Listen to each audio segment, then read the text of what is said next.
Now Azerbaijan's armed forces have launched what they're calling an anti-terror operation in the disputed region of Nagorno-Karabakh. Territory has an Armenian majority and functions as a de facto part of Armenia, but is internationally recognized as part of Azerbaijan. Russian peacekeepers have been deployed since the 2020 war to monitor the ceasefire. We're live now to the Armenian capital Yerevan, where I'm joined by the freelance journalist and Caucasus expert Neil Hauer. Neil, thank you very much for joining us. It's perhaps confusing for people to understand exactly what's going on. Are you able to just explain this latest development?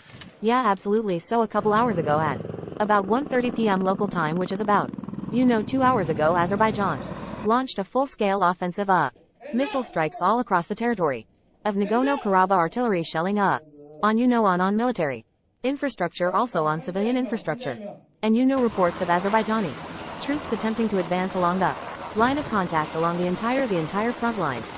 So it's a full-scale invasion of offensive launch by Azerbaijan here. And how easy is it to get an idea of what conditions like on the ground? I mean it from sounds from what you're saying that potentially civilian casualties might be an issue here.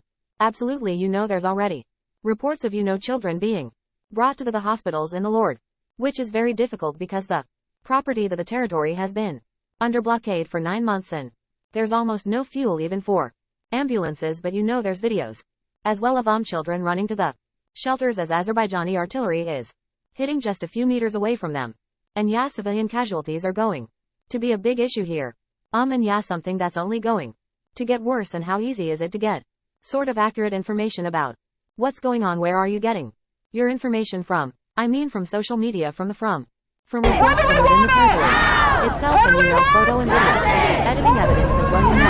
There's videos that are already circulating, taking posted by people there despite the difficult internet conditions of of the residential apartment buildings that have been hit by Azerbaijanic artillery. So it's an easy situation. After buys 1% prevents any independent media from going there whatsoever. So it's not easy to get your own information from the ground there, but there are still plenty of people in the corner Karabakh who have internet connections who are sharing with us. And Neil, just give us a sort of potted history if you like of this area.